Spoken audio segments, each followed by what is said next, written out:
তারিখে আমার একমাত্র ছেলে শঙ্করের বিয়ে। পাত্রীকে তো কাল দেখেইছো, কোটিপতি বাপের একমাত্র মেয়ে রত্না। তার সঙ্গে সব সময় একজন আয়া থাকে। হ্যাঁ, কাল রাতে আমি তাকেও দেখেছি। আর ওই আয়ার কাজ করার জন্যই ওই বোবা হাদাটার সঙ্গে বিয়ে দিয়ে তোমায় এনেছি। বেশ করেছেন, আপনার এই উপকারের প্রতিদান একদিন দেব।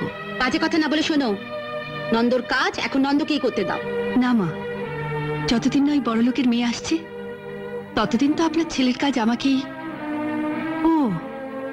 ও তো আপনার ছেলে নয়? না, অমন ছেলেকে আমি পেটে ধরতেই পারি না। সে তো আপনাকে দেখলেই বোঝা যায়। আজ তো বাপের বাড়ি যাবে? হ্যাঁ, কেন? বাবার কাছ থেকে আরো কিছু টাকার গয়না এনে দেবো আপনাকে। হ্যাঁ,